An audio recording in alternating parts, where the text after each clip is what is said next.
tema que vamos a ver hoy es la tenaz visita del presidente Nestarés contra los alquimistas de moneda argentina.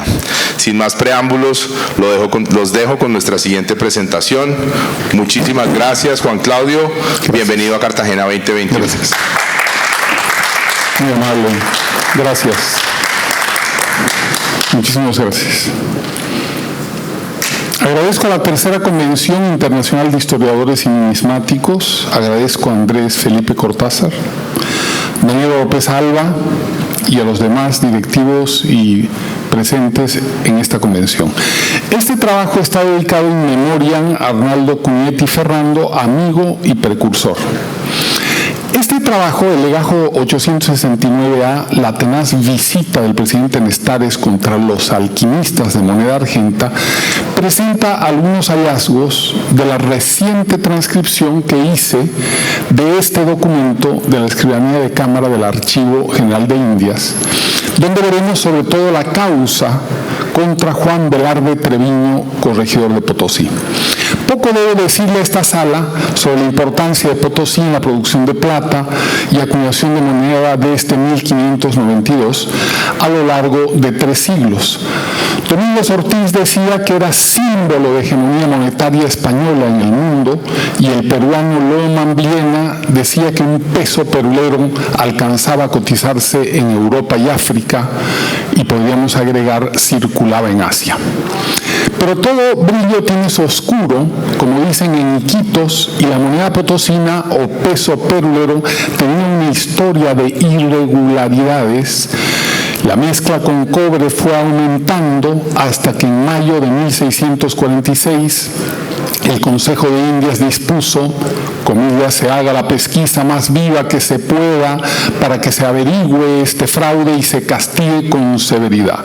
El rey Felipe IV organizó una junta para buscar un profesional idóneo que cumpliera con la complicada y lejana visita. El nombramiento recayó en el doctor Francisco Nestarés Marín, quien había nacido en Arenzana de Arriba, La Rioja. Según Lope de Toledo, cronista de La Rioja, su casa palacio en Santa Coloma está adornada con el escudo de armas de Valdeosera, a cuya añeja nobleza pertenecía. Se graduó en leyes y fue inquisidor en Valencia, Valladolid y Galicia. Felipe IV lo nombró visitador, es decir, auditor en 2 instituciones claves, la Casa de la Moneda y el Banco o la recolección de impuestos del monarca, que es las cajas reales.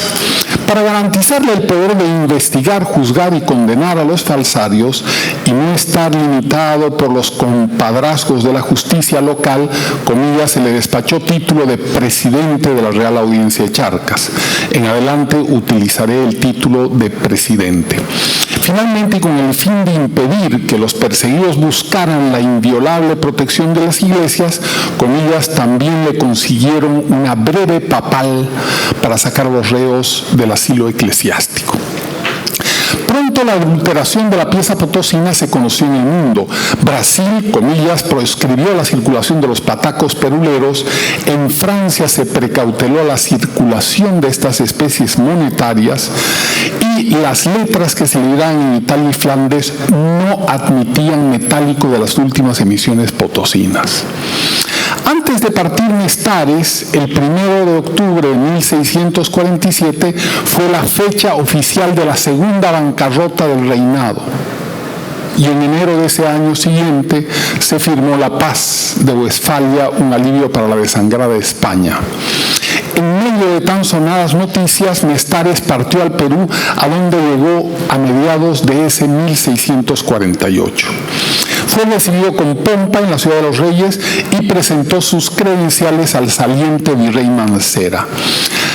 La noticia de su llegada viajó tan rápido, quizá en paloma mensajera o chasqui, que en Potosí, al saberse de su pronta llegada, se adelantó una visita a la Casa de la Moneda que sucedió el 3 de junio de 1648.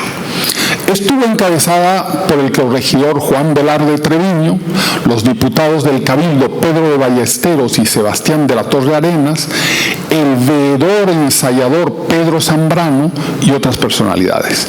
En cada sala firmaron y certificaron lo visto.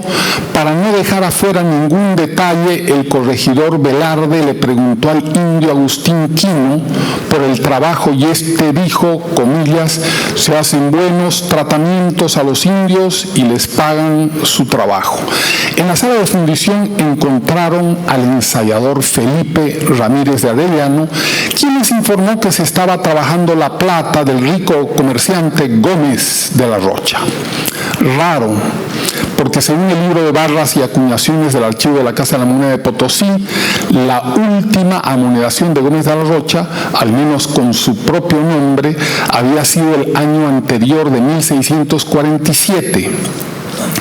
Entonces, el veedor ensayador Pedro Zambrano procedió con el primer ensayo en el hornillo. La calidad de la plata era muy baja. Al día siguiente hicieron un segundo ensayo y, comillas, para más justificación de la verdad, trajeron las mismas monedas del día anterior, pero a otro experto, al 24 Luis Peralta, ensayador de las cajas reales. El resultado fue peor. La mitad era cobre. El corregidor le ordenó al portero de la Seca que no dejara salir al ensayador Ramírez de Arellano. Hicieron un tercero, un cuarto y un quinto ensayo, todos de baja composición. Anonadado ante las evidencias, el corregidor ordenó la detención del ensayador Ramírez. 210 recto y 210 vuelta del documento que estoy señalando. Le embargó 60,000 pesos y lo encarceló en la misma Casa de la Moneda. El ensayador Ramírez argumentaría después que el corregidor se vengó de él porque, comillas, no quiso tener consigo en la fundición a un criado de él, Diego Esteban Berrocal, y además el dicho corregidor Velarde le había dicho pasase unas partidas a Guadalupe y a Melchor Escobedo, y que él no había querido hacerlo por no estar en ley.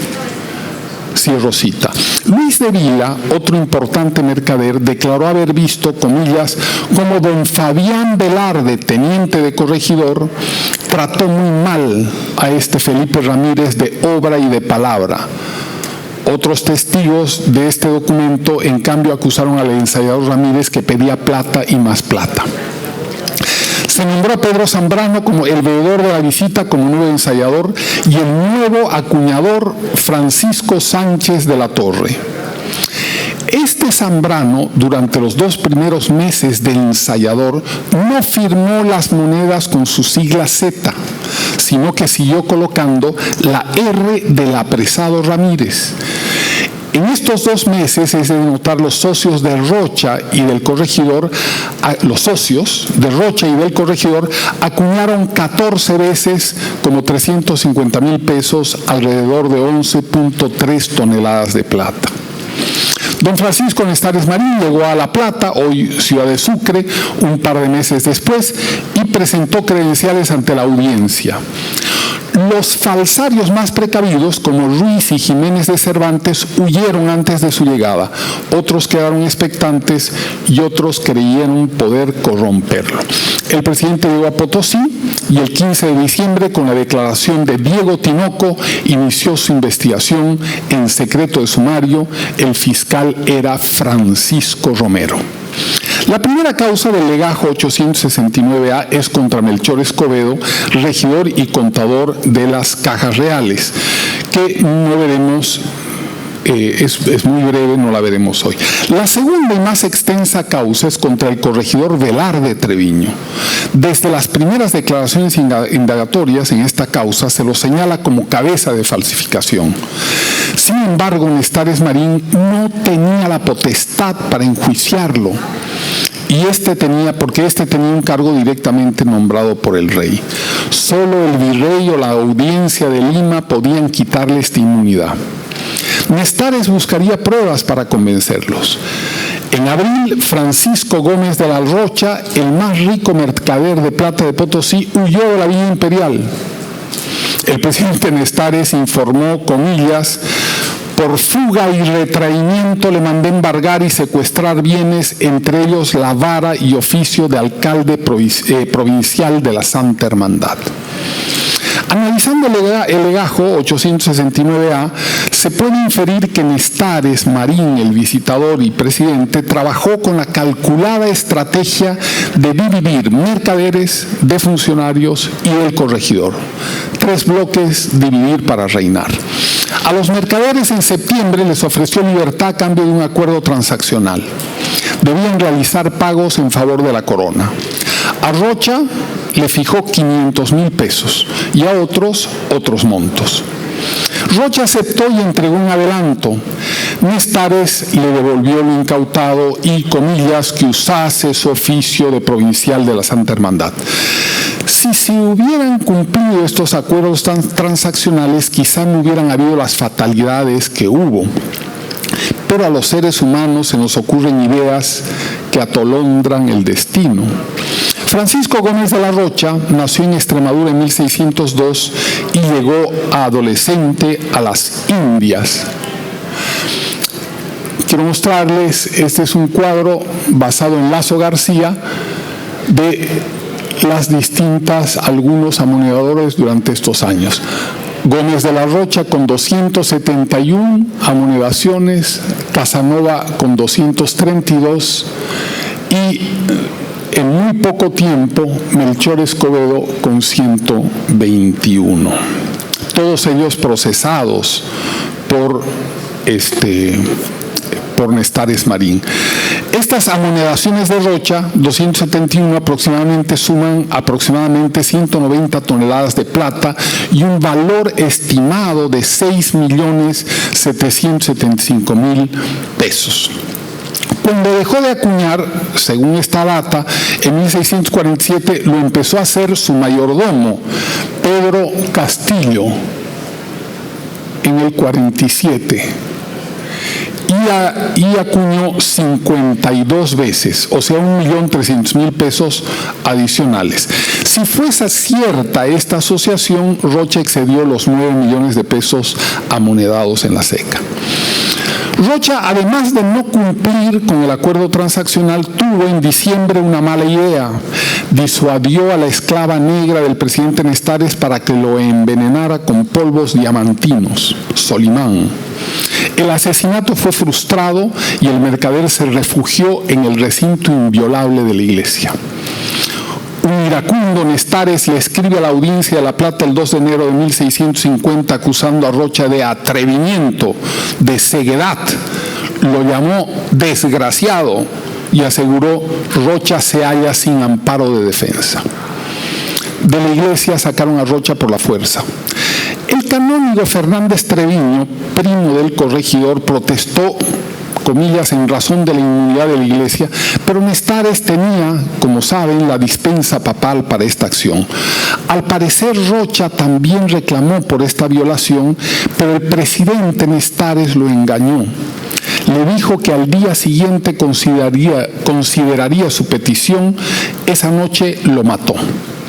En el folio 513 recto dice, comillas, el dicho señor presidente, diciéndole que a la mañana le daría orden de lo que había de hacer, con lo cual el dicho acusado, Rocha, se sosegó y aquella noche se ejecutó la sentencia. Inmediatamente se produjeron manifestaciones y protestas. En cuanto a Ramírez, la muerte era la pena según la pragmática vigente de Medina del Campo de 1497. Además, ya estaba encausado por la visita del 3 de junio del año pasado y era el más desamparado de todos. Su muerte generaría terror, pero no revueltas. El 25 de febrero de 1650, según el texto, Ramírez de Arellano ratificó su declaración indagatoria y días después fue ejecutado. Una vez acorralados mercaderes y funcionarios, el presidente Nestares se concentró en el corregidor al que acusó en marzo en carta a la Audiencia de La Plata diciendo que se valió de un primo, el canónigo Treviño, para las revoluciones que introdujo. Trató de amotinar al pueblo conmoviendo a la nación extremeña. Arcabucearon la casa del dicho señor presidente. Anda publicando que tiene 300 hombres de su parte para resistir. Anda amenazando testigos. ha amenazado al señor presidente que irá a Madrid y dirá que lo que le pareciere a los señores del Consejo de Indias. Fin de la cita, etc. Juan Velarde Treviño había llegado a las Indias en el 46, lo llamaban el pasmado. El legajo 869A muestra su desmedida ambición crematística. Instaló un garito en su casa de donde, comillas, sacó de coimas más de 100,000 pesos. Para él no hubo bocado chico. En una subasta al moneda de bienes de un difunto se adjudicó una negra en 525 pesos, dice la cita, y había quien diera 1,000. También fue por lo grande, en 1647 impuso a los azogueros el pago de 2 piñas de plata semanales y de Rocha, comillas, consiguió que le diese 1,000 pesos libres de costos y gastos de cada partida que labrase. Rocha se mostró servil a pesar de su fortuna, incluso concedió venderle su puesto de guardia mayor de la Seca a Bartolomé Canal por presión del corregidor. Y en lo más grande, el corregidor consiguió ir copando puestos en la Seca. Vemos aquí algunos casos con sus citas del oficio, nombre, relación con Velarde y la cita referencial. Entonces vemos que el nuevo ensayador, el acuñador, el ayudante ensayador, el guardamayor, el portero de la Seca, etcétera, tesorero, teniente de tesorero, son hombres del corregidor Velarde Treviño. También el corregidor amonedó a través de asociados, según el documento. Miguel de Casanova, asociado, y aquí está la declaración incriminatoria, ha sido público y común que con Miguel de Casanova ha tenido correspondencia en barras de piña y moneda. Cita del documento. Y para el caso de Escobedo y de Pedro Felipe Guadalupe. Con singular astucia, Velarde Treviño trabajó la opinión pública también. Indujo, comillas, religiosos y predicadores a que prediquen muchas falsedades y testimonios, dice el documento. Propaganda de púlpito que penetrará la narrativa de la época. Los cronistas potosinos Sobrino, Pasquier, Dueñas, Arsanz y la literatura posterior serán lapidarios con Nestares. Calificarán de tiránico rigor del presidente y siempre fue su ánimo aniquilar totalmente a Potosí. A Velarde Treviño la literatura lo tratará como un malo de comparsa y a Rocha será el romántico adalid de la falsificación. Finalmente, el 31 de octubre de 1650, la audiencia de Lima le quitó la inmunidad al corregidor y ordenó, comillas, salga de la dicha villa hasta que el presidente resuelva su caso.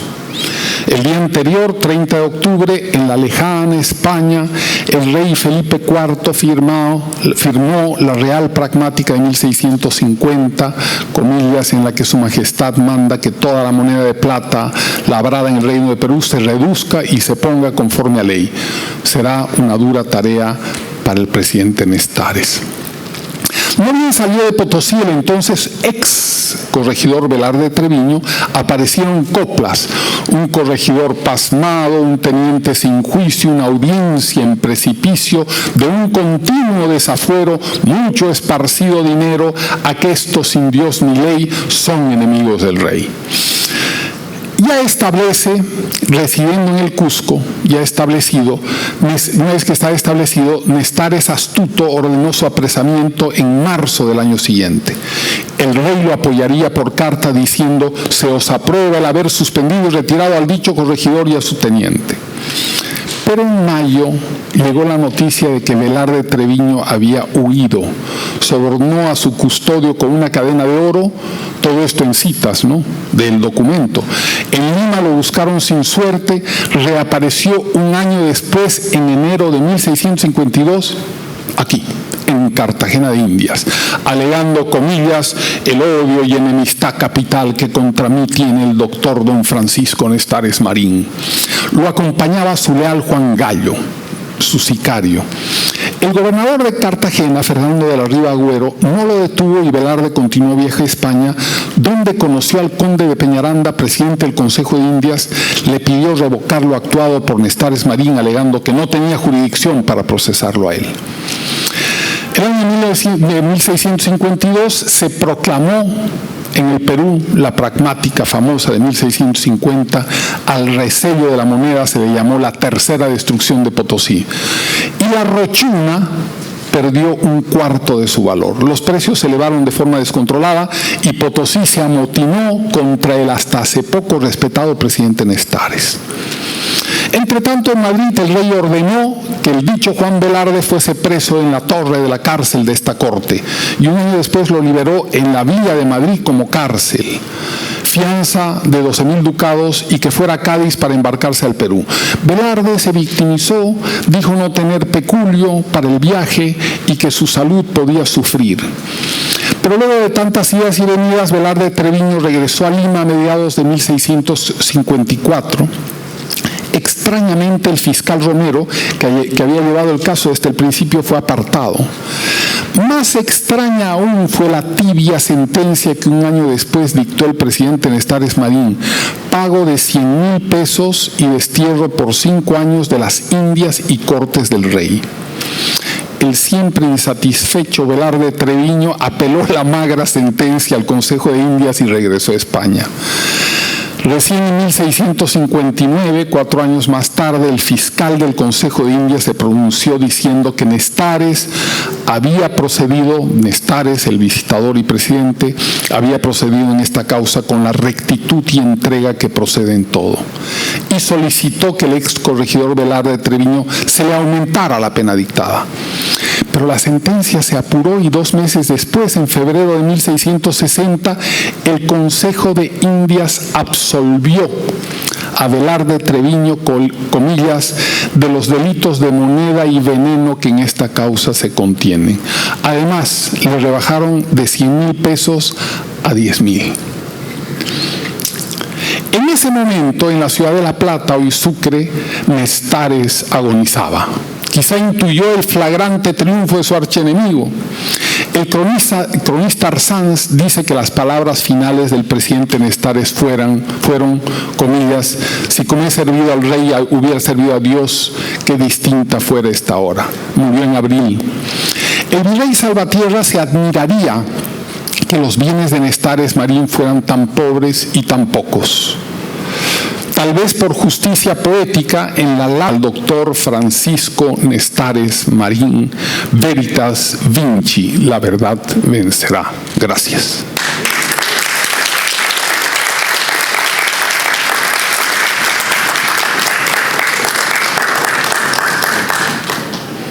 Si tienen alguna alocución, pregunta, curiosidad. Don Eduardo. Lo único que puedo decir es que Eduardo Dardán dice, lo único que puedo decir es que nada ha cambiado.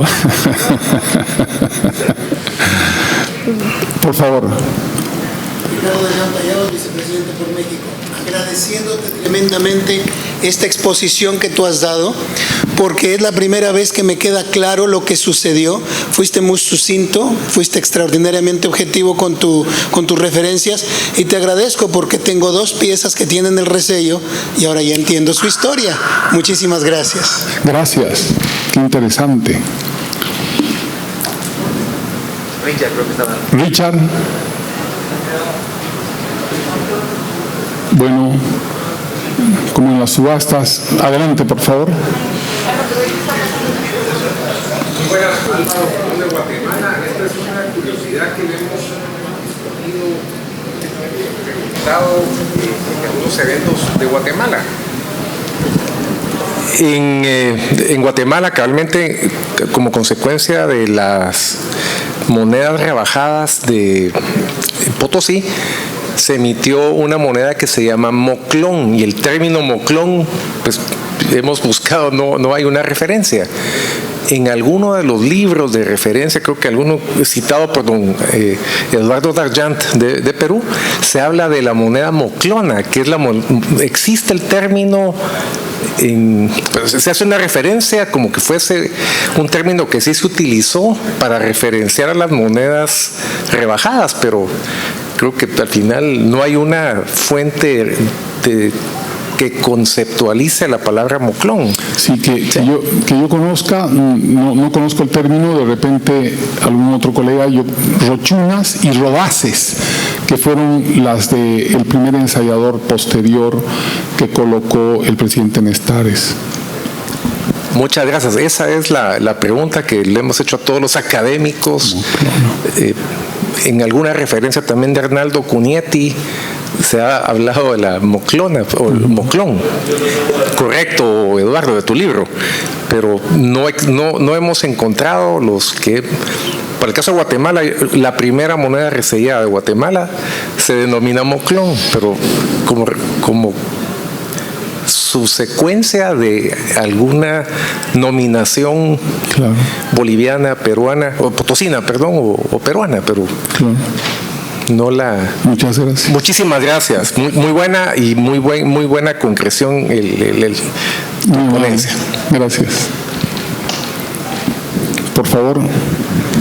Sí, muy buena conferencia. Creo haber entendido que hay una casa en La Rioja que hay una inscripción o algo así. ¿Esa casa existe? Por lo menos el cronista de La Rioja dice que existe en Santa Coloma la casa de la madre de Nestares Marín, donde está esta inscripción dedicada a él.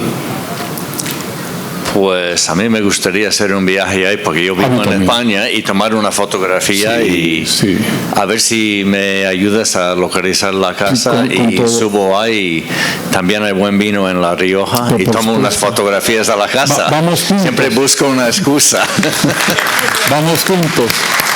Te doy la cita después para que puedas hacer la indagación. Si me permites, querido con Claudio. Sí, bueno, antes sabía que la acotación de Glenn no era por la casa de Santa Coloma, sino por el vino de La Rioja. Debo felicitarte por la magnífica presentación que has hecho, con un rigor académico asombroso. Has narrado lo sustancioso de un proceso del siglo XVII que es sorprendente porque cambia la estructura económica del Imperio Español. Totalmente. Esa pragmática, estudiada profundamente en piezas por Robert Mastalir, muestra la primera gran devaluación y el primer gran cambio de impronta. Y el personaje en el que te has circunscrito, el doctor don Francisco de Nestares Marín, es un villano digno de Hollywood. Sí, totalmente. Quería consultarte si en todo tu trabajo de investigación le has pillado a Nestares Marín alguna pretensión de capelo, de mitra, progresar en su estatus de sacerdote, puesto que el poder temporal en la iglesia también era muy apetecible. Y por supuesto, mi felicitación y un aplauso colectivo para tu obra. Muchas gracias. Gracias, Daniel. Lo único que he encontrado es que fue nombrado para el Consejo de Indias en 1654, si no me equivoco, tengo que revisar la cita, pero es alrededor, pero nunca le dan el permiso para retornar. Entonces ya él emite el fallo en 1655. ¿Qué enjuagues habrían? Porque es demasiado rápido entre que el fiscal en el Consejo de Indias dice el gobernador es culpable, hay que aumentarle la pena, y que 2 meses rápidamente salga un fallo absolviéndolo totalmente y bajándole de 100,000 a 10,000 pesos. Ahí tiene que haber habido una cantidad de cosas. Supongo, si me permiten este último comentario, supongo, analizando el texto, que una vez desmontado, es un poco como los norteamericanos trabajan hoy con el narcotráfico, ¿no?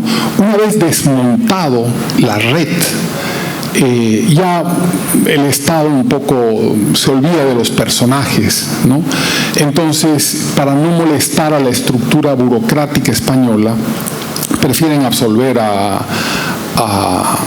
al corregidor Velarde Treviño que hacer una cosa ensañada, imponer la justicia que él se merecía, porque él se merecía la pena de muerte. Había atentado contra el presidente, había falsificado moneda de plata, todas condiciones que merecían la pena de muerte. Pero pienso que una vez desmontada la falsificación, que se hace cuando Nestares lo saca de Potosí, lo recluye en el Cusco, lo apresa y lo obliga a huir, y a ese desmontaje de toda esta red, y que es más grande, ¿no?, de toda esta red ya queda desmontada, y bueno, ya el Imperio Español puede volver a operar con cierta holgura.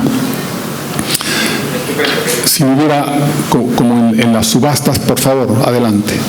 Bueno, primeramente muchas gracias. Una presentación clara, parece un script de una película, si se puede ver la cosa pasando, ¿no?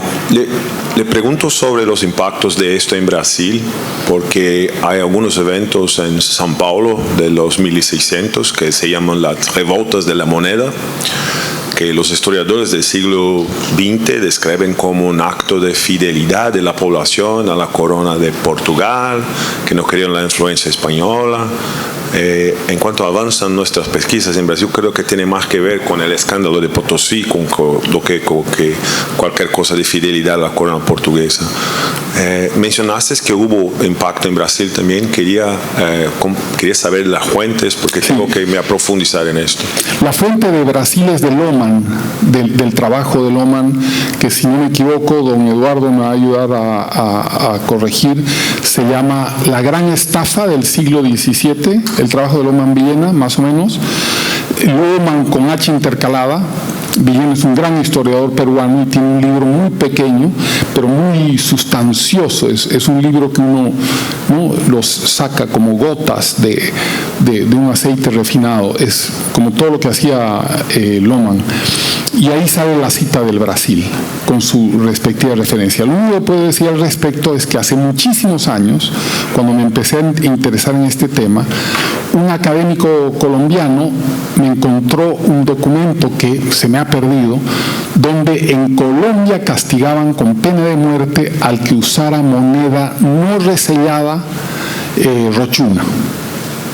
Después, y por supuesto fue prohibido en todas partes, en Portobelo, porque además las ferias ya no lo aceptaban, no aceptaban la denominación, ¿no? Y se la daban, por supuesto, al más débil, ¿no? Las coronas europeas cambiaban, llevaban a sus colonias. La corona francesa llevaba a sus colonias esta moneda envenenada y la cambiaba por café, por cosas más perdurables, por oro, por otra cosa. Y en Potosí se la daban a los indios, ¿no? La trampa era dársela a los indios para deshacerse de esa denominación, ¿no? ¿Alguien más? O como en las subastas, a la 1, a las 2 y a las 3. Infinitamente agradecidos. Nuevamente. Muy amable. Gracias.